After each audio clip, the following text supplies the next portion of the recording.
Nous sommes à notre troisième section sur saisir sa destinée. Aujourd'hui, on va parler le choix t'appartient. Quelquefois, malheureusement, nous pensons toujours que le choix appartient à Dieu. J'expliquais encore hier sur la décision de Josué, Caleb et aussi la décision du centenier.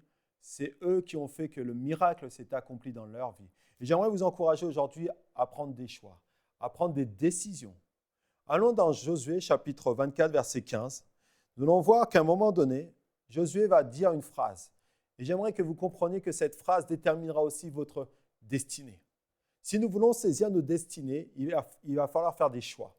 Et ces choix et ces décisions ne dépendent pas de ton pasteur, ne dépendent pas de ton mari ou ton épouse, ne dépendent pas de tes enfants, ne dépendent pas de tes parents, mais de toi et de moi. Alors Josué chapitre 24, verset 15, il dit « Et si vous ne trouvez pas bon de servir l'Éternel, choisissez aujourd'hui qui vous voulez servir. Ou les dieux que servaient vos pères au-delà du fleuve, ou les dieux des Amoréens dans le pays desquels vous habitez.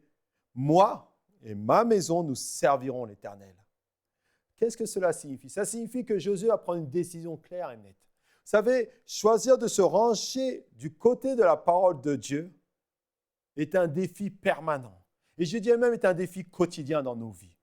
Ce n'est pas quelque chose qu'on fait une fois pour toutes. Quelquefois, vous avez des personnes, ils pensent, j'ai accepté Jésus-Christ comme Seigneur et Sauveur, et ça leur suffit pendant 20 ans. Vous savez, choisir de décider de croire à la parole, choisir de décider de croire ce que dit la parole est un défi constant. Quelqu'un disait il n'y a pas longtemps, la constance déterminera la puissance. C'est dans ta constance qu'on verra la puissance. Et souvent, malheureusement, nos choix, nos décisions, elles sont pour un temps limité. Mais Dieu désire que ça soit un défi de chaque jour de notre vie. Que chaque fois que nous rangeons cette parole de notre côté, c'est-à-dire que nous décidons, toi et moi, de dire que cette parole est la suprême autorité, que cette parole déterminera ce que je vais décider aujourd'hui, fera que tu rentreras dans ta destinée. Ce n'est pas le fait d'avoir accepté Jésus-Christ comme Seigneur et Sauveur il y a 5 ans qui te fera rentrer de toi dans ta destinée. C'est chaque jour de ta vie. Quelquefois, je parlais avec quelqu'un, il me disait, oui, mais j'ai accepté Christ il y a des années. Mais ce n'est pas tes années qui font de toi un chrétien. Ce qui fait de toi un chrétien, c'est ton temps que tu passes avec Dieu. Le temps d'intimité. Ce qui fait de toi un chrétien, ce n'est pas le temps que tu vas à l'église, le temps que tu passes ton dimanche. C'est chaque jour ce que tu fais de la parole de Dieu. Est-ce que la parole de Dieu est ta priorité? Est-ce que la parole de Dieu est ce que tu recherches le plus? N'oubliez pas ce que je disais encore. Médite jour et nuit la parole de Dieu. C'est alors que tu réussiras. Et tout ce que tu entreprendras aura une réussite. C'est la même chose dans notre vie. Vous savez, croire en la parole. Décider chaque jour que cette parole est notre GPS, que cette parole est notre guide. Ça demande un défi. Beaucoup de gens oublient cela. Alors les gens croient en la guérison pour un temps. Croient en la prospérité pour un temps. Croient au miracle pour un temps. Je me souviens combien, une fois, une personne m'a posé cette question. Je suis tombé de ma chaise, je vous assure. Il m'a dit, mais est-ce que tu penses réellement que Christ viendra? Il devait avoir, allez, sans exagérer, 40 ans de vie chrétienne. Je me suis dit, waouh! Quand le Seigneur dit, est-ce que je trouverai la foi quand je reviendrai? C'est la question qu'on doit se poser, chacun de nous. Est-ce qu'aujourd'hui, toi qui regardes In Studio, tu es dans la foi? Pas dans l'illusion de la foi, en disant, mais pasteur, moi je vais à l'église, je donne ma dîme. Quand il y a une réunion, je suis là. Non, parce que la foi, elle est personnelle. La foi, c'est quoi? C'est croire en tout ce que Dieu dit. Ce n'est pas seulement croire en une seule chose, c'est croire de Genèse à Apocalypse, d'Apocalypse à Genèse. C'est pour ça que je disais que la foi, que se ranger du côté de la parole est un défi permanent. Ce n'est pas quelque chose qu'on fait une fois pour toutes. Ce n'est pas quelque chose d'une décision, voilà, faite il y a 10 ans. Vous savez, j'ai fêté mes 20 ans de mariage. Ces 20 ans de mariage ne sont pas faits, comme on dit, dans un long fleuve tranquille. Il y a eu des hauts, il y a eu des très bas même des moments donnés. Et ces moments bas, j'aurais pu dire non, écoute, on peut divorcer, on ferait le choix. Mais j'ai décidé d'obéir à la parole, que ce que Dieu a uni, personne ne peut le désunir. Alors j'ai décidé que même moi, mes circonstances, mes difficultés, mes montagnes qu'il y avait devant moi, les défis qu'il y avait relevés, ces mots personne que personne ne peut désunir, j'ai décidé de l'englober dedans. Et j'ai décidé de dire non, je ne l'accepte pas. Parce que Dieu a dit que Dieu a construit et institutionné le mariage pour qu'il ait le mariage jusqu'au bout. Certains me diront, mais c'est facile, pasteur. Toi, tu es marié, tu ne connais pas ce que je vis. Mais je te dirais mais Dieu sait ce que tu vis. C'est pour ça que ça dépend de ton choix. Ça dépend de ta décision. Il n'y a pas meilleure épouse. Il n'y a pas meilleur mari. Ne le croyez pas. C'est seulement la question de décider. De dire, je crois ce que j'ai décidé de faire. Je décide de dire que ça, c'est la parole de Dieu. Elle est suprême. Elle est autorité sur toute chose dans ma vie. Elle a autorité sur l'Église. Elle a autorité sur mon ministère. Elle a autorité sur ma façon d'être en tant que père, en tant que mari, en tant que frère et sœur. Elle a cette autorité-là et c'est un choix qu'on décide. C'est un choix, une décision. Vous savez, c'est important de faire ça. Et je sais que c'est un défi. La décision de croire et d'agir sur la parole de Dieu, quelles que soient les circonstances, est un défi permanent. J'aimerais te dire que c'est un défi. Oui, pas seulement pour toi qui es derrière la caméra, mais aussi pour moi. Chaque jour, je dois croire en ce que dit la parole de Dieu. Chaque jour, je dois me préparer en sorte que quand Christ vienne me chercher, je sois retrouvé saint, pur et sans reproche. Chaque jour, je dois me retrouver dans une condition où Dieu approuve ce que je fais. Parce qu'il a dit, il faut trouver ce qui est bon, agréable à Dieu. Et ça, c'est vraiment un défi qu'on doit faire. C'est un choix. C'est un choix que Dieu nous donne. Jésus nous demande de faire le choix. Et moi, je vous recommande aussi de faire vous-même un choix. Est-ce que ma famille est une priorité ou est-ce que Dieu est d'abord ma priorité? Est-ce que mes amis sont une priorité ou Dieu ma priorité? Est-ce que mon activité sportive est une priorité ou c'est Dieu qui est ma priorité? Les choix, c'est ce que nous faisons. Les choix que tu vas faire aujourd'hui va déterminer ce que tu seras demain. Et ce que tu fais demain déterminera ce que tu feras après-demain. J'écoutais il n'y a pas longtemps sur ce site, d'Enseigne-moi, un prédicateur qui parlait de la prière. Il disait une phrase qui m'a touché. Il a dit, est-ce que l'air que tu respires aujourd'hui, c'est l'air d'hier? Est-ce que l'air d'aujourd'hui sera suffisante pour demain? C'est la même chose que je te pose la question. Est-ce que tu penses que c'est ce que tu fais aujourd'hui? Ou la décision que tu as prise il y a 10 ans qui va faire que demain tu prendras la bonne décision? Ou c'est chaque jour de ta vie que tu as relevé ce défi, que de croire en ce que dit la parole? Parce que c'est un défi permanent. Parce que dans nos vies, tout est contraire à la parole de Dieu. Quand tu allumes la télé, quand tu mets les infos disent le contraire de la parole de Dieu. Quand tu regardes des fois ton compte en banque, tu reçois le relevé de compte, tu dis « Oh, mais la Bible dit que je serai prospère. » Et quand tu regardes le relevé de compte, c'est tout le contraire. Est-ce que tu décides de dire « Non, ça ne fait rien, je continue à donner ma dîme, je continue à donner mes offrandes, je continue à croire que Dieu va me faire prospérer ?» Est-ce que quand tu vas chez le médecin, et là le médecin te dit « Votre état, à la place d'aller de mieux en mieux, il s'empire », est-ce que tu décides de dire « Non, je décide de croire. Oui, ce que le médecin dit est la vérité. » Est une réalité des choses. Parce qu'on ne nie pas, la foi ne nie pas les problèmes, ne nie pas les circonstances. La foi affronte les choses.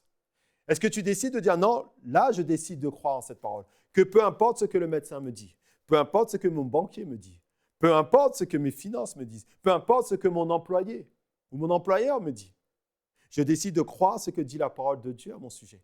Je décide de dire oui, je crois. Parce que saisir sa destinée, c'est saisir toute la destinée que Dieu a pour toi. Et ça, c'est une chose que nous devons réaliser. Et j'aime ce que Josué va faire. Regardez bien, il dit quoi?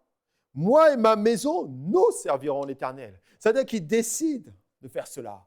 Certains me diront, mais pasteur, regarde, il dit quoi? Et si vous ne trouvez pas bon de servir l'Éternel, choisissez aujourd'hui qui vous voulez servir. Ou les dieux que servaient vos pères au-delà du fleuve, ou les dieux des Amoréens dans les pays desquels vous habitez. Là, il décide, il dit oui, qui vous voulez servir? Est-ce que tu veux servir le Dieu de maman, de tes finances? Est-ce que tu décides de servir la famille plus que Dieu? Est-ce que tu décides de servir ça et ça? C'est la question qu'on doit se poser. Qu'est-ce que tu décides aujourd'hui? Lui, Josué, va décider une chose. Il va décider que moi et ma maison, nous servirons l'Éternel. Il va décider de dire, moi, je décide de servir Dieu. Je décide de servir, peu importe ce que les gens me disent. Est-ce que je dis qu'il ne faut pas honorer les parents? Bien sûr que je le dis. Quand je dis ça, je ne dis pas que les parents ne doivent pas s'en occuper. Parce que nous, en tant que chrétiens, on doit s'occuper de nos parents. On doit s'occuper de nos familles. Mais elles ne doivent pas passer en priorité à la place de Dieu. N'oubliez pas, Dieu dit, tu aimeras ton Dieu de tout ton cœur, de toute ton âme et de toute ta pensée. C'est la même chose. Dieu ne peut pas passer après ton mari. Dieu ne peut pas passer après tes enfants. Dieu doit passer d'abord en priorité. Parce que la Bible dit dans Matthieu, chapitre 6, verset 33, « Cherchez premièrement Le royaume de Dieu, c'est sa justice. Et quelquefois, c'est ce qui manque. Vous savez, ces temps-ci, on parle beaucoup, oui, mais les gens aiment Dieu. Mais c'est la réalité. Qui n'aime pas Dieu? Mais la question à se poser plutôt, c'est est-ce que Dieu est notre priorité dans nos vies? Il y a tellement de choses qui nous entourent, qui peuvent nous détourner de la priorité de Dieu, qui peuvent nous détourner de ce que Dieu a pour nous. Et si tu veux saisir la destinée que Dieu a pour toi, même ton ministère peut prendre la place de Dieu. Et souvent, nous, en tant que pasteurs, en tant que prédicateurs, en tant que ministres de Dieu, ou même en tant que ministère d'aide, en tant que ceux qui adorent, qui louent, qui sont partis d'une équipe de louange, des fois même le don passe en priorité que celui qui a donné. Vous savez, il est important de comprendre une chose. Ce qui est important, ce n'est pas ce qu'il a pour nous, parce que ce qu'il a, il l'aura toujours pour nous, mais ce qu'il est.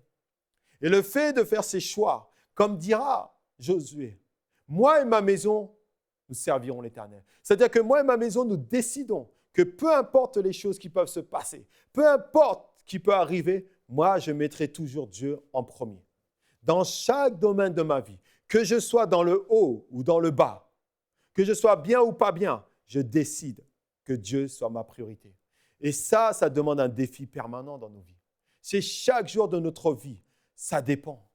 C'est un défi permanent de mettre la parole de Dieu face aux circonstances. C'est un défi permanent de dire oui, Dieu va me guérir. C'est un défi permanent de dire Dieu restaure mon couple. C'est un défi permanent de dire que moi et ma maison, c'est-à-dire que moi et mes enfants, nous servirons l'Éternel quand tout est contraire. Et c'est ça, saisir la destinée. Vous savez, la destinée que Dieu a pour nous, il n'y a que le meilleur. Je sais que certains diront, mais pasteur, tu ne vis pas ce que je vis. Je sais. Mais il y a une chose que moi je sais. C'est que ce que tu vis, Dieu le sait. Et Dieu veut t'aider à t'en sortir. Et quelquefois, c'est ce qui nous manque. Alors le choix n'appartient pas seulement à Dieu. Le choix appartient à toi. Et j'aimerais vraiment t'orienter vers quelque chose qui est important. N'oubliez pas, nous ne sommes pas des hommes et des femmes charnels. Nous sommes des nouvelles créatures. Allons dans 2 Corinthiens chapitre 5, verset 17. Parce qu'une personne qui marche dans les choses de Dieu est une personne d'abord spirituelle. 2 Corinthiens chapitre 5, verset 17. Je sais que vous le connaissez tous, ce verset. 2 Corinthiens 5, 17.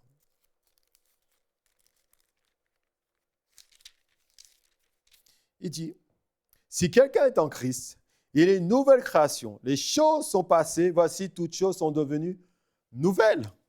Maintenant que vous êtes nés de nouveau, maintenant que vous appartenez à la famille de Dieu, vous êtes capable de faire les bons choix. Oui, quand vous n'étiez pas enfant de Dieu, quand vous n'étiez pas fils, fille, héritier, héritière du grand roi, c'était compliqué de faire les choix. Mais vu que maintenant vous êtes nés de nouveau, vous pouvez prendre la décision. Et ça, c'est une chose que vous devez réaliser. C'est que si vous êtes une nouvelle créature et que les choses anciennes sont passées, vous pouvez faire en sorte que votre intelligence soit renouvelée. C'est-à-dire ne plus fonctionner comme le monde fonctionne. Vous savez, c'est légitime que quelquefois on fonctionne avec nos chairs, avec nos 5 sens. C'est légitime. Pendant toute notre enfance jusqu'à notre vie chrétienne, nous avons appris à marcher comme cela. Nous avons appris à vivre avec ces 5 sens. Nous avons appris le toucher, l'odorat, le goût, la vue, le son. Et toutes ces choses qui font que quand nous sommes dans les choses de Dieu, on remet ces sens-là dans nos vies. C'est pour ça que quelquefois, on se détourne des choses de la parole parce que les choses ne fonctionnent pas comme on nous a appris. Et il y a besoin quelquefois de changer cela dans nos vies. Il y a besoin quelquefois, quand nous lisons la parole de Dieu, de ne pas la lire selon notre âme. C'est-à-dire selon la manière comme nous pouvions penser, comme on nous a appris. On doit être rééduqué dans cette manière. Et souvent, quelquefois, nous ne voyons pas notre destinée ou nous ne saisissons pas la destinée que Dieu a pour nous, que ce soit pour la guérison, la prospérité, ou que nos familles viennent au Seigneur, parce que nous vivons avec nos 5 sens. Nous vivons avec la vue. Nous voyons, par exemple, nos familles, nous prions pour eux, nous prions depuis des années. Nous les demandons, nous les réclamons, nous pleurons devant le Seigneur. Et nous regardons avec la vue, avec les sens qu'on nous a inculqués. Et on dit, oui, il n'y a pas, ça ne change pas. Et quand des fois c'est la guérison, c'est la même chose. Nous sommes malades, alors nous vivons avec ces 5 sens. Avec le toucher, nous ressentons des sentiments qui sont contraires. Et c'est pour cela que je vous disais que choisir d'obéir à la parole de Dieu est un défi permanent. Mais là, quand nous lisons la parole de Dieu, il dit, si quelqu'un est en Christ, il est une nouvelle création. Les choses anciennes sont passées. Voici, toutes choses sont devenues nouvelles. et qui fait que le choix en vérité t'appartient. Le choix t'appartient de croire quoi? Que tu n'es plus cet homme qui vivait selon les 5 sens ou cette femme qui vivait dans les 5 sens, qui vivait avec la vue, l'ouïe, l'odorat, qui vivait avec le toucher, le goût. Non, tu vis dans les choses spirituelles. Mais comment arriver à ça? Et souvent, c'est l'erreur que nous faisons. Regardez bien ce que dit Romains chapitre 12. Comme nous sommes une nouvelle créature, et ça, c'est une chose que nous devons réaliser. Romains chapitre 12, au verset 2, il dit « Ne vous conformez pas à ce siècle présent, mais soyez transformés par le renouvellement de l'intelligence, afin que vous discerniez quelle est la volonté de Dieu, ce qui est bon, agréable et parfait. » Voilà, il nous dit, Paul nous exhorte, ne te conforme pas à ce siècle présent. Ne reste pas comme il est, mais conforme-toi aux choses de Dieu. Comment? En la méditant, sois transformé par le renouvellement de l'intelligence. Et pour que ton renouvellement soit fait, il faut que tu discernes quelle est la volonté de Dieu. Et le discernement de la volonté de Dieu ne se fait pas par rapport à ce que tu vois, ne se fait pas par rapport à ce que tu ressens, mais il se fait spirituellement. N'oublie pas, Dieu est esprit. Tu es un homme en 3 dimensions, esprit, âme et corps. Ton âme, c'est où il y a les sentiments. Ton corps, c'est la maison où tu habites. Mais tu es esprit avant tout. Et dans 2 Corinthiens chapitre 5, 17, il dit quoi? Vous êtes une nouvelle création.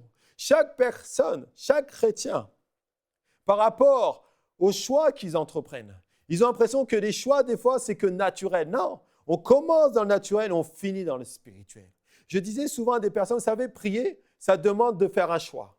Ça demande que tu vas d'abord commencer charnellement, c'est-à-dire que tu vas commencer avec ton âme, tu vas commencer à prier et après, tu vas rentrer dans le spirituel. Mais les gens pensent, non, Dieu va faire de moi un homme de prière. Ça ne s'est jamais vu encore. Je n'ai jamais vu un homme dire, oui, je me lève le matin et je prie comme cela. Non, c'est fur et à mesure, avec ta relation avec Dieu, ton esprit va te réveiller, va te donner cette envie de passer du temps. Mais pourquoi on vient sur ça? Parce que tu es une nouvelle création. Tu es une nouvelle création. Ton moi, il n'est pas dans le naturel, mais il est dans le spirituel. C'est-à-dire que le choix et la décision, tu peux l'entreprendre. Mais comment faire les bons choix? En étant renouvelé de la parole de Dieu. La Bible dit afin que vous discerniez quelle est la volonté de Dieu. Souvent, nous décidons de comment faire la volonté de Dieu. Nous pensons que la volonté de Dieu, c'est juste, on va élever nos mains, on va regarder le ciel et la volonté va descendre comme ça. Non, la volonté de Dieu, elle est faite là-dessus. Dieu nous a légué un héritage qui est sa parole. Sa parole est celle qui te conduit dans la direction où Dieu a la bénédiction pour toi. La parole de Dieu est ton GPS. Si tu lis la parole de Dieu, elle va produire quelque chose en toi. Elle va produire quoi? Sa volonté. Elle va produire quoi? Ce qui est agréable à Dieu et ce qui est parfait pour Dieu. Vous savez, j'ai une bibliothèque et des fois ma femme me dit, tu as trop de livres. Chaque bibliothèque dans ces livres, je les ai rangés par item. C'est-à-dire que certains, c'est des livres sur la foi. Certains, c'est des livres sur le mariage. Certains, c'est des livres sur l'éducation. Certains, c'est le livre sur la foi spirituelle, sur le témoignage de quelqu'un. Quelquefois, ces livres, c'est même la biographie d'hommes et de femmes de Dieu. Mais vous savez, ces livres ont un même rapport, un point commun. C'est que ces livres ont toujours stimulé ma foi, mais ne m'ont jamais donné la foi. Le seul livre que j'ai, en plusieurs exemplaires, c'est la Bible. Parce que j'ai compris que la Bible faisait plus que stimuler ma foi. Elle me donnait la foi. Parce que la Bible dit que la foi vient de ce qu'on entend et ce qu'on entend vient de Dieu. C'est bon les livres que vous avez d'hommes et de femmes de Dieu. Et c'est vraiment primordial de les avoir parce que ça va vous stimuler dans votre foi. Mais pour que vous puissiez grandir dans la foi, pour que vous puissiez prendre les bons choix, les bonnes décisions, vous devez obligatoirement passer du temps à lire cette parole. Parce que le choix t'appartient. Le choix nous appartient de décider si cette parole est notre ligne directive. Est-ce que cette parole est celle qui nous conduit ou c'est nos sentiments ou nos ressentis? C'est pour ça que je revenais sur 2 Corinthiens chapitre 5, verset 17. Nous sommes une nouvelle créature. Toi et moi, nous sommes créés spirituellement. Nous ne sommes pas créés seulement naturellement. Nous sommes créés spirituellement et notre nourriture, on a besoin de la parole de Dieu pour nous nourrir, pour faire les bons choix de ce qui est bon, agréable à Dieu.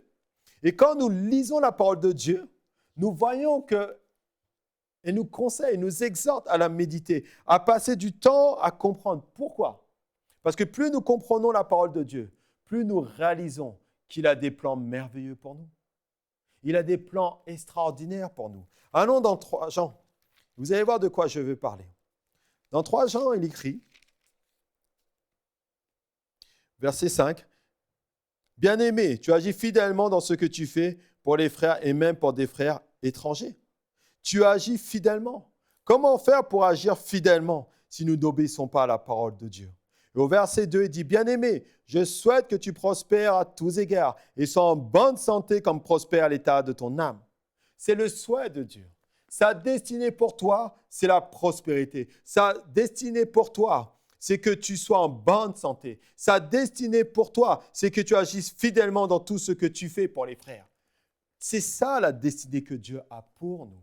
Mais le choix n'appartient plus à Dieu parce que Dieu a tout accompli sur la croix. La Bible dit, tout est accompli. C'est-à-dire que si tu veux ta guérison, c'est à toi de décider d'être guéri. C'est-à-dire que c'est à toi de décider de prendre cette parole comme un médicament. C'est ce que je disais auparavant. Cette parole est un médicament. Tu la prends et tu la prends jusqu'à ce qu'elle produise son effet. Un jour, je me suis posé la question. Je prends le jus d'orange chaque matin et on me disait c'est vitamine C. Et je pose la question. Quand tu prends ce jus d'orange, est-ce que tu vois comment la vitamine C te requinque? Parce que quelquefois, c'est juste psychologique. Tu vas prendre le jus d'orange, tu dis, oh là, ça y est, je suis en forme. Maintenant, elle va produire son effet dans le temps. Et la parole de Dieu, c'est la même chose. Nous voulons que la parole de Dieu soit comme un instrument de magie. C'est-à-dire qu'on fait abracadabra et on sort le petit lapin. Et on pense que la parole de Dieu, c'est la même chose. Non, la parole de Dieu est différente. Et surtout, ce qui est, c'est que la parole de Dieu est fidèle. La Bible dit que Dieu est fidèle dans sa parole. Il ne peut pas mentir. Il n'est pas le fils d'un homme pour mentir, ni se repentir. Dieu ne peut pas mentir. Il ne peut pas se repentir. Ce que Dieu dit, il l'accomplira. Ne me demande pas quand est-ce que tu seras guéri. Ne me demande pas quand est-ce que tu seras prospère. Parce que tout ce que tu fais amènera obligatoirement dans la guérison. Tout ce que tu vas faire amènera obligatoirement dans la prospérité. Si tu obéis fidèlement à la parole de Dieu. C'est pour ça que je dis que c'est un défi permanent. C'est un choix, c'est une décision. Mais cette décision, elle commence d'abord dans le naturel et elle finit dans le spirituel. Combien de temps il te faut? Je ne sais pas. La Bible dit qu'un jour est comme 1000 ans pour le Seigneur et 1000 ans est comme un jour pour le Seigneur. Je n'ai pas de réponse pour ça. Mais la chose que j'aimerais te dire, le choix t'appartient. La décision t'appartient. Souvent, nous sommes là dans notre église. Dans notre église, on s'assoit, on dit oui, Seigneur. Si mon pasteur me dit de faire ça, je ferai ça. On est toujours dans l'attente des autres. Mais Dieu dit, c'est moi qui t'attends. Parce que tout ce que nous faisons, on ne le fait pas pour l'église, premièrement. On ne le fait pas pour le pasteur, premièrement. Tout ce qu'on fait est pour Dieu, premièrement. Alors, ça veut dire quoi? C'est-à-dire que tout ce que tu ne fais pas, même si tu dis non, moi je ne veux pas servir dans l'église, ce que tu ne fais pas, c'est pour le Seigneur que tu ne le fais pas. Oh, mais je ne veux pas servir aux côtés du pasteur. Ce que tu ne fais pas, ce n'est pas au service du pasteur, c'est au service de Dieu. Parce que tout ce qu'on fait, c'est pour Dieu. Oh, mais je n'ai pas le temps d'évangéliser. Moi, j'ai mon travail, j'ai ma famille. Ce que tu ne fais pas, c'est pour Dieu. Parce que les âmes ont besoin de toi. C'est un choix, c'est une décision. Et c'est ça qui est primordial. Alors, c'est pour ça que tu dois réaliser aujourd'hui que le choix ne dépend pas de ton voisin, ne dépend pas de tes parents. Souvent, j'ai vu des enfants venir à l'église, grandir dans l'église. Et je voyais que leur foi, elle n'était pas ancrée sur Dieu, que leur décision n'était pas ancrée sur Dieu, mais sur les parents. Et c'est bien, les parents. Il faut amener vos enfants à l'église, c'est très très bien. Mais à un moment donné, ils devront faire des choix. Mais vous, quand vous les amenez à l'église, vous devez prier chez vous. Vous devez prier afin qu'à un moment donné, vos enfants prennent la bonne décision. Ça ne sera pas seulement au rôle du pasteur ou à l'école du dimanche pour que les enfants soient fidèles à l'église. Non, ça dépend de nos prières. Ça dépend de notre choix de décider que moi et ma maison, nous servirons l'Éternel. Peut-être ton enfant ne vient plus à l'église. Peut-être ton mari, ton épouse ne vient plus à l'église. Peut-être ton frère, ta soeur ne vient pas à l'église. Peut-être tes enfants. Mais j'aimerais t'encourager à une chose. Décide aujourd'hui de dire non, moi, je ne veux pas écouter les espérances des autres. Moi, je ne veux pas vivre comme les autres ont vécu. Je veux vivre ce que la parole de Dieu m'a donné comme promesse. Cette parole est quelque chose d'important. Vous savez, il y a une chose que mon pasteur m'a beaucoup appris.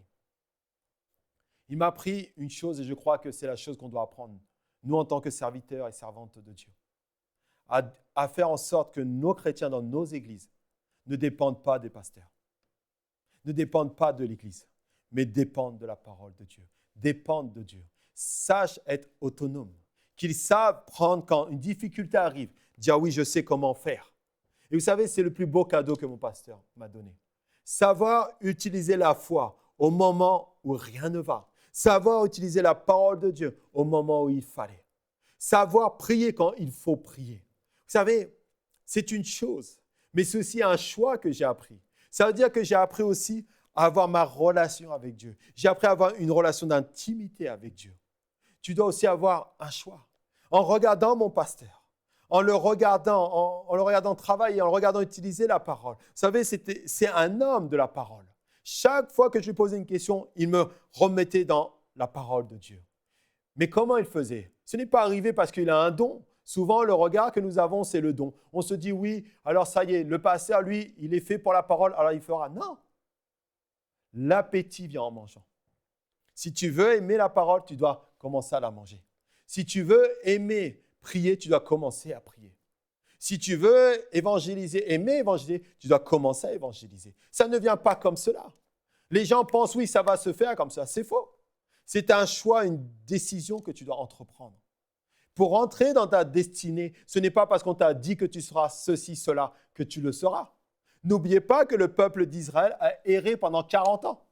C'est-à-dire que pendant 40 ans, tu peux errer dans un ministère auquel Dieu t'avait appelé, mais tu peux ne pas rentrer dans ton ministère. Tu peux errer dans les rêves que Dieu t'a donnés, mais tu peux ne pas rentrer dans ton rêve. Pourquoi? Parce que tu as fait le choix de ne pas obéir à la parole de Dieu. Et c'est la même chose dans nos vies. C'est pour ça que je vous ai donné ces versets pour dire, vous êtes une nouvelle créature. Toutes choses anciennes sont passées. Tu ne dois plus marcher comme tu marchais auparavant. Tu dois décider de ne plus marcher comme les hommes marchent. C'est-à-dire ne plus marcher comme dans le naturel, mais tu dois marcher comme un homme spirituel. Parce que tu dois te considérer comme un esprit, comme un homme que tu es réellement. La Bible dit que nous sommes esprit, âme et corps. Oui, nous sommes esprits. Nous avons une âme et nous vivons dans un corps. Ça, c'est une chose qui est primordiale à comprendre. Ça veut dire quoi? Ça veut dire que tout ce que tu vas faire pour faire les bons choix commence par l'esprit. Et j'aimerais que tu fasses avec moi cette prière. Parce que nous devons réaliser cela. Père, je te remercie. Mon intelligence est renouvelée par la parole. Je suis ce que Dieu dit que je suis. Je suis l'arbre planté près d'un courant, des courants d'eau, portant du fruit en sa saison. Je suis plus que vainqueur, parce que le plus grand vit en moi. Ma vie est le témoignage de la bonté et de la grâce de Dieu. Gloire à ton nom, Seigneur Jésus. Amen. Sois béni à Dieu. Cette émission est rendue possible grâce au précieux soutien des partenaires d'Enseigne-moi Canal International. Retrouvez tous nos programmes sur enseigne-moi.com.